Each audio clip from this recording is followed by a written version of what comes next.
We are doing Chapter 8, the cost of taxation. So first, we'll go over deadweight loss. So the deadweight loss of taxation refers to the harm caused to economic efficiency and production by a tax. In other words, the deadweight loss of taxation is a measurement of how far taxes reduce the standard of living among the taxed population. So the difference between the new taxes and the total reduction in output is deadweight loss. When a tax is levied on buyers, the demand shift curves downward by the size of that tax, and when a tax is levied by sellers, the supply curve shifts upward by that amount.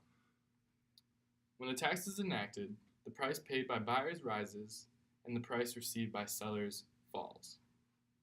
So here we'll see the tax places a wedge between the price buyers pay, which is here, and the price sellers receive, which is down here. And you see here you have the normal quantity without a tax and the price without a tax. And then you have the price when the tax is placed and the price for the sellers when the tax is placed. So next we'll do a little review of consumer and producer surplus. So consumer surplus is the benefit received by buyers in a market, which is the amount buyers are willing to pay for the good minus the amount they actually pay for it. Producer surplus, on the other hand, benefits by the sellers in the market. This is the amount sellers receive for the good minus the cost. And lastly, you have the government tax revenue, which is represented by the rectangle between the supply and demand curve here, which is, again, you see the price buyers pay and the price sellers receive. And here, the total revenue in this rectangle. So the government that gets this total revenue, they'll use this tax revenue to provide things such as roads, police, public education, and to help the needy. So now that we have an idea of the cost of taxation, we're going to look at it more directly at surplus so that we can see why it costs. So here we can see that we have our price efficient point and our quantity efficient point at equilibrium here. And we can see that consumer surplus would be A, B, and C, and producer surplus would be D, E, and F. After we place the tax right here, it changes consumer surplus so that it's only A, and producer surplus that is only F. And then we have a deadweight loss at C and E. And B and D is the tax revenue. So if you don't understand it yet, we can look at a real world example. So let's say that David cuts Nick's lawn for $50. David's opportunity cost of time is $40. Nick values lawn mowing at $60. If we place a $30 tax on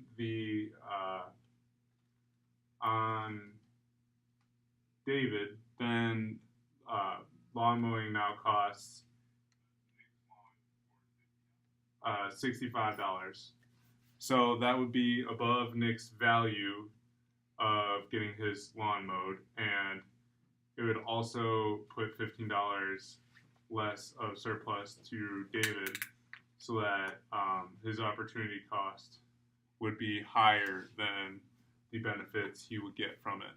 So in this situation, both would lose all their surplus because David would not want to cut Nick's lawn, and Nick values lawn mowing lower than what the price is after the tax is levied. Hi, I'll be talking about the determinants of deadweight loss. The amount of deadweight loss is dependent on the elasticities of supply and demand. The more elastic the supply curve, the larger the deadweight loss. As you can see with this graph here in the top right, the supply curve is very elastic, meaning at the same tax price there will be more deadweight loss for this graph, than this graph with a less elastic, more inelastic supply curve. The more elastic the demand curve, the larger the deadweight loss as well. So over here with these graphs, this top one has a very elastic demand curve, while this one has a much less elastic, more inelastic demand curve. At the same price of tax, this will have a much larger deadweight loss than this bottom graph. A tax has a deadweight loss because it induces buyers and sellers to change their behavior. The larger the tax, the less amount of buyers you'll have and the less amount of sellers you have. This affects the market greater the larger the tax and can cause a larger deadweight loss if there is if you have elastic market. Taxes raise the price paid by buyers and lowers the price received by sellers. Equilibrium quantity drops below optimal quantity due to changes in behavior of buyers and sellers due to taxes imposed. Deadweight loss can also raise the question, how big should government be? Economists disagree on the amount of deadweight loss that comes with taxes on labor. So, if taxes on labor are the same, but you have a very elastic demand for labor or supply of labor, then obviously the deadweight loss will be extreme. But if supply of labor is inelastic, meaning if the tax is too high, people will decide not to work, then the deadweight loss will not be as extreme. So it's very dependent on, deadweight loss is very dependent on the elasticity of supply as well as the elasticity of demand.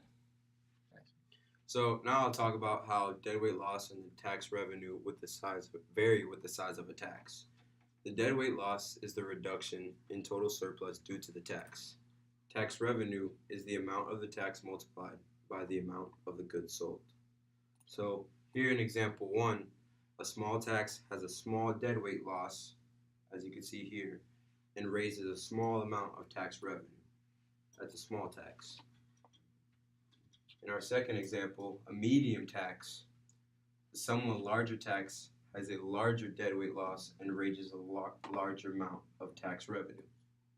And in our third example, a large tax, has a very large deadweight loss, as you can see in this area right here, because it has reduced the size of the market so much, but the taxes raise only a small amount of revenue, as you can see this skinny bar right here. And my fourth example here shows that the larger a tax grows, the larger the deadweight loss grows. And here we have in my last example, example 5, shows that tax revenue rises first and then falls. This example right here is the famous Laffer curve. The Laffer curve. We have tax revenue on the y-axis, tax rate on the x-axis. Now with the Laffer curve, as the tax rate increases, so does tax revenue, up until a peak. At that peak, at the top of the curve, from there on out, if tax rate increases, it lowers incentives to the point where actually tax revenue decreases. In conclusion, when a government imposes taxes on buyers and sellers for a good, society loses some benefits to market efficiency. As we can see, taxation can alter incentives by making a higher price. And taxes can distort market outcomes. And macroeconomists study how policymakers can use taxes to stabilize the economy. Thank you for watching.